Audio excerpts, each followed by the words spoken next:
How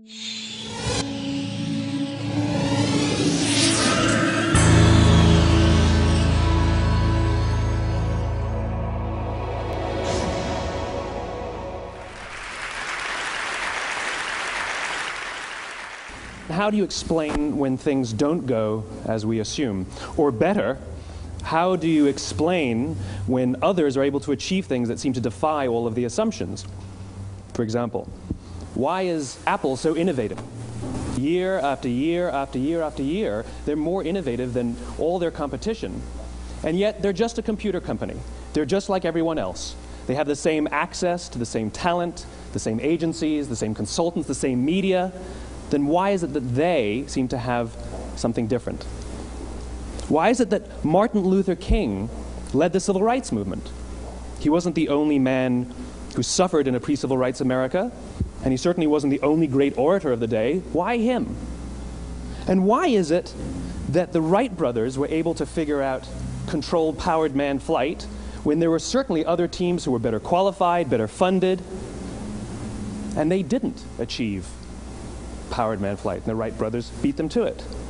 There's something else at play here. About 3.5 years ago, I made a discovery, and this discovery profoundly changed my view on how I thought the world worked, and it even profoundly changed the way in which I operate in it. As it turns out, there's a pattern. As it turns out, all the great and inspiring leaders and organizations in the world, whether it's Apple or Martin Luther King or the Wright brothers, they all think, act, and communicate the exact same way, and it's the complete opposite to everyone else. All I did was codify it.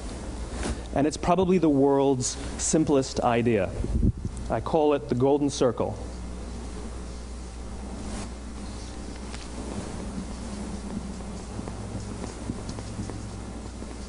Why, how, what?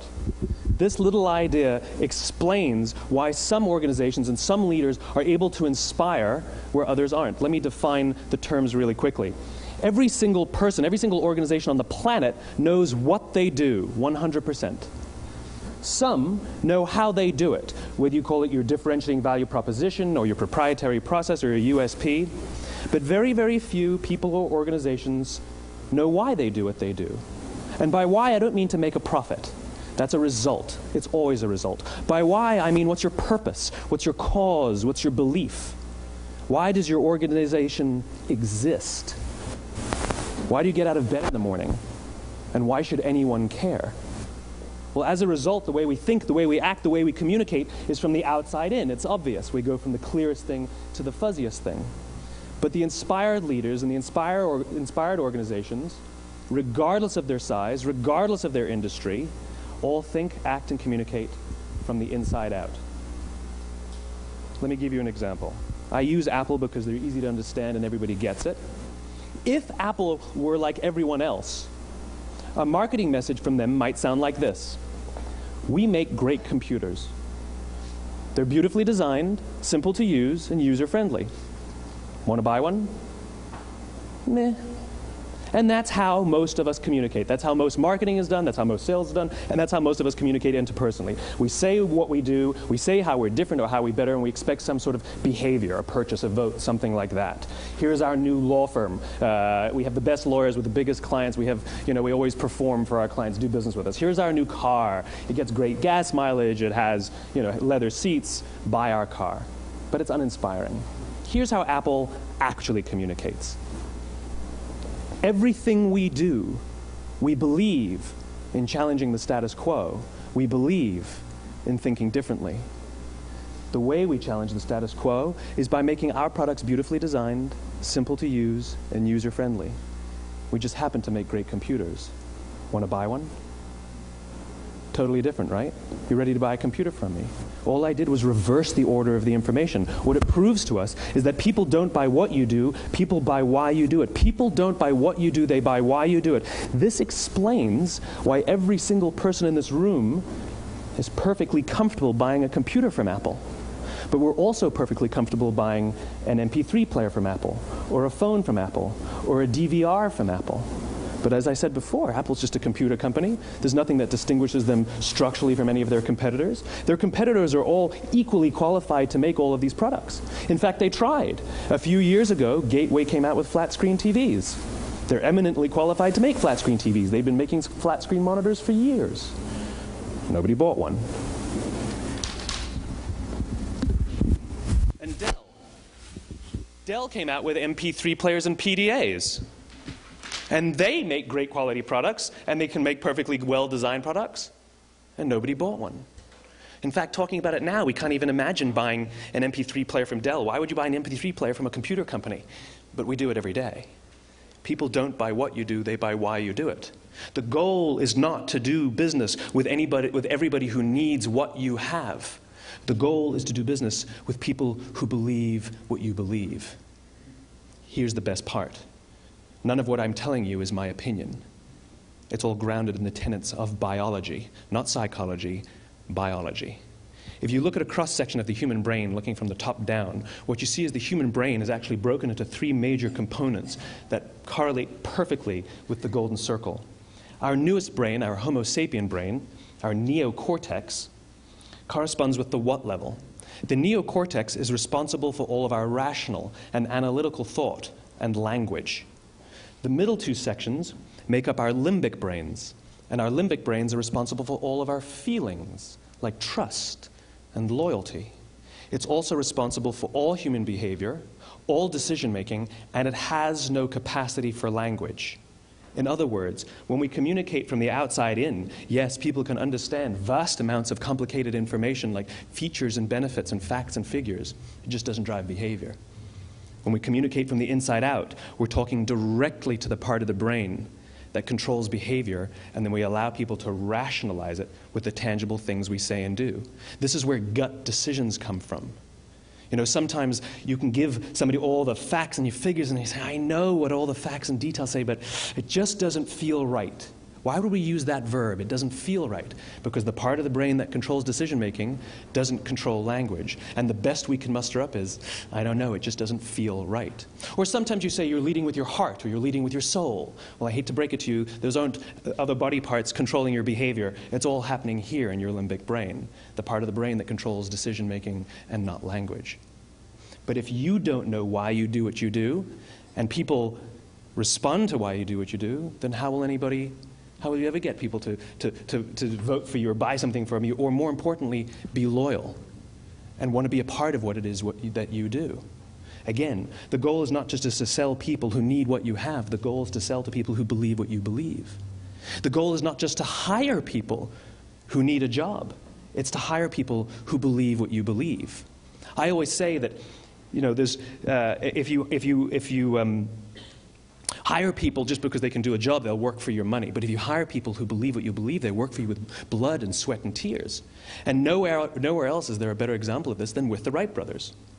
Most people don't know about Samuel Pierpont Langley. And back in the early 20th century, the pursuit of powered man flight was like the dot-com of the day. Everybody was trying it. And Samuel Pierpont Langley had what we assume to be the recipe for success. I mean, even now, you ask people, why did your product or why did your company fail? And people always give you the same permutation of the same three things. Undercapitalized, the wrong people, bad market conditions. It's always the same three things. So let's explore that. Samuel Pierpont Langley was given $50,000 by the War Department to figure out this flying machine. Money was no problem. He held a seat at Harvard and worked at the Smithsonian and was extremely well connected. He knew all the big minds of the day.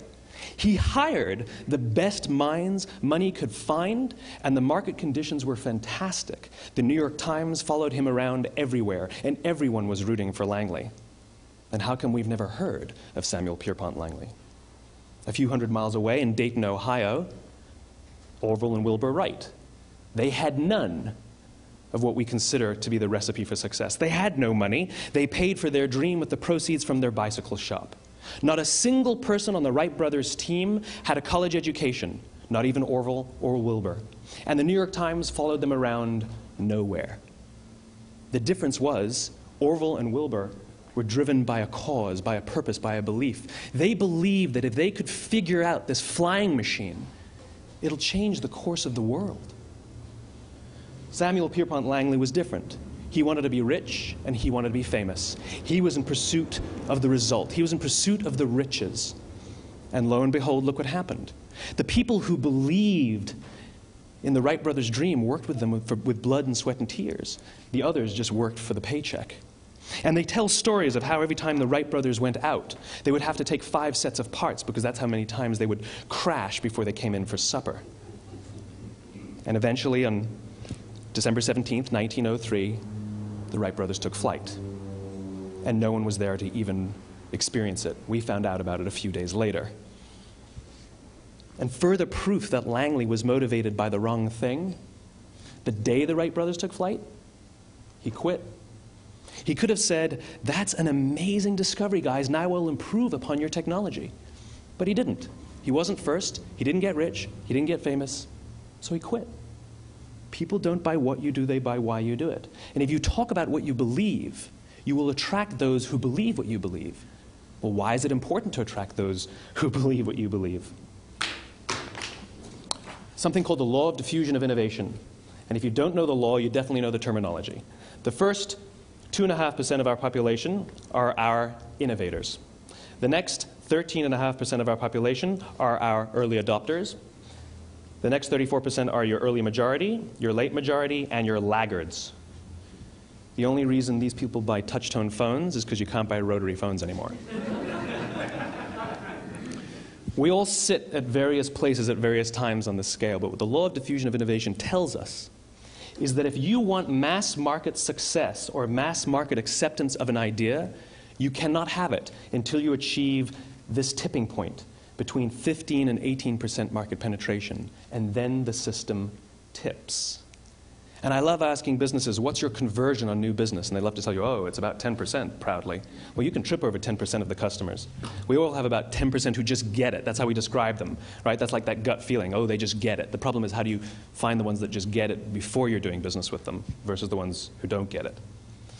So it's this here, this little gap, that you have to close, as Geoffrey Moore calls it, crossing the chasm.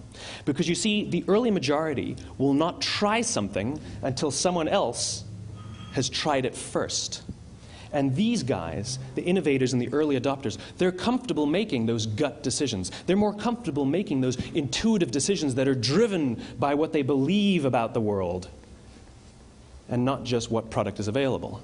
These are the people who stood online for 6 hours to buy an iPhone when they first came out, when you could have just walked into the store the next week and bought one off the shelf. These are the people who spent $40,000 on flat-screen TVs when they first came out, even though the technology was substandard. And by the way, they didn't do it because the technology was so great. They did it for themselves. It's because they wanted to be first. People don't buy what you do, they buy why you do it. And what you do simply proves what you believe. In fact, people will do the things that prove what they believe. The reason that person bought the iPhone in the first 6 hours, or stood in line for 6 hours, was because of what they believed about the world and how they wanted everybody to see them. They were first. People don't buy what you do, they buy why you do it. So let me give you a famous example, a famous failure and a famous success of the law of diffusion of innovation. First, the famous failure. It's a commercial example. As we said before a second ago, the recipe for success is money and the right people and the right marketing conditions, right? You should have success then. Look at TiVo. From the time TiVo came out about 8 or 9 years ago to this current day, they are the single highest quality product on the market. Hands down, there is no dispute. They were extremely well-funded. Market conditions were fantastic. I mean, we use TiVo as a verb. I TiVo stuff on my piece of junk Time Warner DVR all the time. But TiVo is a commercial failure. They've never made money. And when they went IPO, their stock was at about $30 or $40 and then plummeted, and it's never traded above 10. In fact, I don't think it's even traded above 6, except for a couple of little spikes. Because you see, when TiVo launched their product, they told us all what they had. They said, we have a product that pauses live TV, skips commercials, rewinds live TV, and memorizes your viewing habits without you even asking. And the cynical majority said, we don't believe you, we don't need it, we don't like it, you're scaring us. What if they had said, if you're the kind of person who likes to have total control over every aspect of your life, boy, do we have a product for you. It pauses live TV, skips commercials, memorizes your viewing habits, etc., etc. People don't buy what you do, they buy why you do it, and what you do simply serves as the proof of what you believe. Now let me give you a successful example of the law of diffusion of innovation. In the summer of 1963, 250,000 people showed up on the Mall in Washington to hear Dr. King speak. They sent out no invitations, and there was no website to check the date. How do you do that? Well, Dr. King wasn't the only man in America who was a great orator. He wasn't the only man in America who suffered in a pre-civil rights America. In fact, some of his ideas were bad. But he had a gift. He didn't go around telling people what needed to change in America. He went around and told people what he believed. I believe, I believe, I believe, he told people. And people who believed what he believed took his cause and they made it their own, and they told people. And some of those people created structures to get the word out to even more people. And lo and behold, 250,000 people showed up on the right day, on the right time to hear him speak. How many of them showed up for him? 0. They showed up for themselves. It's what they believed about America that got them to travel on a bus for 8 hours to stand in the sun in Washington in the middle of August. It's what they believed, and it wasn't about black versus white. 25% of the audience was white. Dr. King believed that there are 2 types of laws in this world, those that are made by a higher authority and those that are made by man. And not until all the laws that are made by man are consistent with the laws that are made by the higher authority will we live in a just world. It just so happens that the civil rights movement was the perfect thing to help him bring his cause to life. We followed him not for him, but for ourselves. And by the way, he gave the I have a dream speech, not the I have a plan speech. Listen to politicians now with their comprehensive 12-point plans. They're not inspiring anybody. Because there are leaders and there are those who lead. Leaders hold a position of power or authority, but those who lead inspire us. Whether they're individuals or organizations, we follow those who lead not because we have to, but because we want to. We follow those who lead not for them, but for ourselves. And it's those who start with why that have the ability to inspire those around them or find others who inspire them. Thank you very much.